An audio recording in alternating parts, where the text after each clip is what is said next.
Hello दोस्तों, स्वागत है आपके अपने यूट्यूब चैनल में। आज मैं ज्योग्राफी से रिलेटेड कुछ क्वेश्चन के बारे में चर्चा करूंगी जो कि हमारे एग्ज़ाम के लिए बहुत ही ज़्यादा इम्पोर्टेंट है। ठीक है, तो ये हमारा पार्ट सेकंड है ज्योग्राफी के लिए।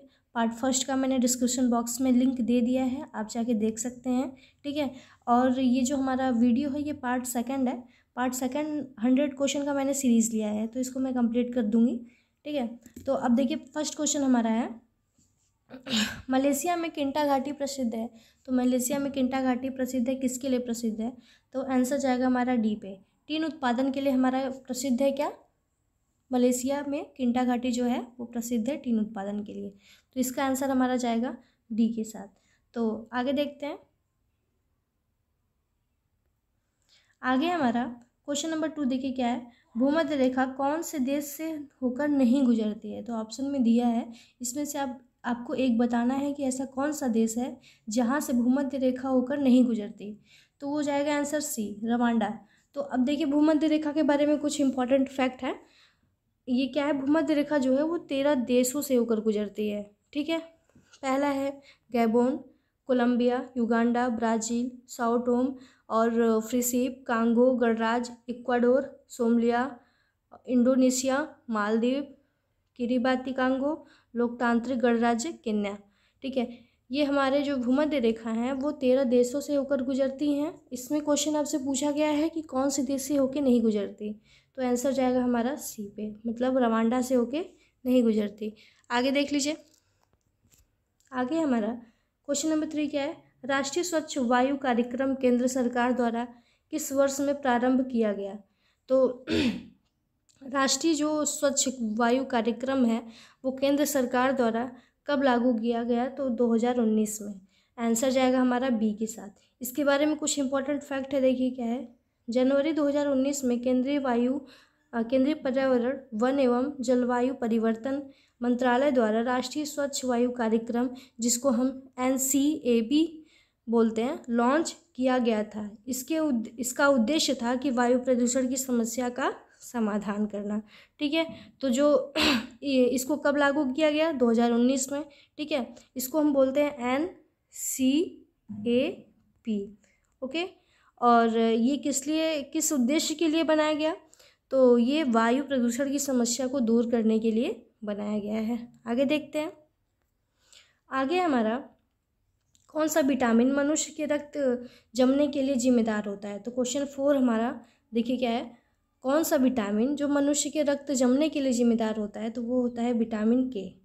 ठीक, अगर विटामिन के की कमी होती है तो अगर किसी भी प्रकार का ऑपरेशन होता है तो उसमें रक्तस्राव का ज़्यादा खतरा होता है। ठीक है, तो विटामिन के की कमी से हमारा जो मनुष्य में रक्त जमने के जिम्मेदार होते हैं वो विटामिन के होता है। आगे देखिए। आगे हमारा भारतीय मानक समय और ग्रीनविच समय में कितना अंतर है? देखिए, तो ये हमारा आंसर जाएगा सी पे। आगे देखिए क्वेश्चन। आगे है, निम्नलिखित में से कौन सा दर्रा पश्चिमी घाट पर स्थित है? तो ये जाएगा आंसर, पिपली घाट जो है वो पश्चिमी घाट पर स्थित है। इसमें पूछा गया है क्वेश्चन कि निम्नलिखित में से कौन सा दर्रा पश्चिमी घाट पर स्थित है? तो वो पिपली घाट पर स्थित है। ठीक है, आगे देखिए। आगे हमारा जवाहर सुरंग का नाम किस प्राकृतिक दर्रे को दिया गया है? तो वो है बनिहाल दर्रा। बनिहाल दर्रा को हम क्या बोलते हैं? जवाहर सुरंग भी बोलते हैं। ठीक है, बनिहाल दर्रा एक क्या है? प्राकृतिक दर्रा है। आगे देखिए। आगे है सुंदरवन का विश्व प्रसिद्ध डेल्टा किन नदियों से संबंधित है? तो जो सुंदरवन है विश्व का प्रसिद्ध डेल्टा किन नदियों से संबंधित है? तो वो गंगा ब्रह्मपुत्र से संबंधित है। ठीक है, अगर आपसे क्वेश्चन पूछा जाए कि जो सुंदरवन है वो विश्व का प्रसिद्ध डेल्टा किन नदियों से संबंधित है? तो गंगा ब्रह्मपुत्र से। आगे देखिए। आगे है, अंडमान द्वीप समूह को निकोबार द्वीप समूह से अलग करने वाला जलमार्ग किस नाम से जाना जाता है? ये क्वेश्चन इम्पॉर्टेंट है। ठीक है, तो इसको हम बोलते हैं 10 डिग्री जलमार्ग। इसको क्या बोलते हैं? 10 डिग्री जलमार्ग। आगे देखिए। आगे है, राजस्थान में अल्प वर्षा का क्या कारण है? राजस्थान में अल्प वर्षा का क्या कारण है? अम्ल वर्षा, अल्प वर्षा, दोनों में डिफरेंस है। ठीक है, तो इसका आंसर देखिए क्या है, डी है। आर्द्रता युक्त पवनों के मार्ग में कोई अवरोध नहीं है जिसके सहारे ये ऊपर उठकर शीतल हो सके। ठीक, इसका रीज़न यही होगा, आंसर हमारा डी पे जाएगा। आगे देखिए, भारत में कौन सा बेसिन सबसे बड़ा है ना? तो भारत में जो सबसे बड़ा बेसिन है वो गंगा का बेसिन है। ठीक, आंसर जाएगा हमारे डी पे। आगे देखिए, नंदा देवी शिखर कहाँ स्थित है? नंदा देवी जो शिखर है वो कहाँ स्थित है? तो वो स्थित है हमारा उत्तराखंड में। ओके, आगे देखिए क्वेश्चन नंबर 13। क्वेश्चन नंबर 13 क्या है, कॉफ़ी का सबसे बड़ा उत्पादन राज्य कौन सा है? तो वो है हमारा कर्नाटक। कर्नाटक हमारा कॉफ़ी के लिए सबसे ज़्यादा प्रसिद्ध है। ठीक, कॉफ़ी के उत्पादन के लिए बहुत ज़्यादा प्रसिद्ध है। आगे देखिए, आगे भारत में हिमालय की सबसे ऊंची चोटी कहाँ है? तो भारत में हिमालय की सबसे ऊंची चोटी हमारी सिक्किम में है।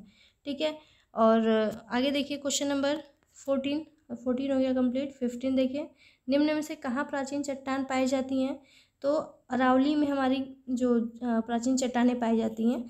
ठीक है, इसमें एक भील जनजाति पाई जाती है। ये जो अरावली है वहाँ पे अगर जनजाति पाई जाती है तो भील जनजाति। ठीक है, आगे देखिए, आगे है कावेरी नदी किस राज्य से होकर जाती है? तो कावेरी नदी जो है वो किस राज्य से होकर जाती है? तो आंसर जाएगा हमारा ए।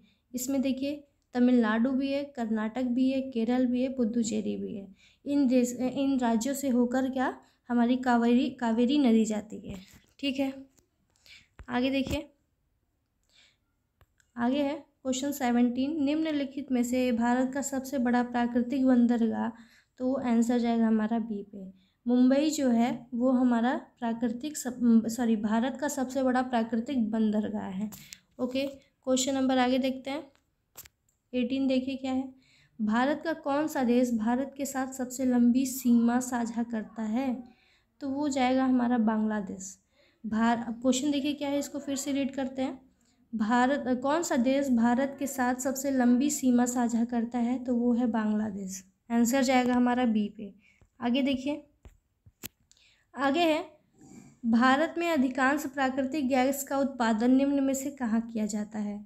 तो वो हमारा बॉम्बे हाई से। ओके, आंसर जाएगा हमारा सी। देखिए आगे देखिए क्वेश्चन नंबर 20।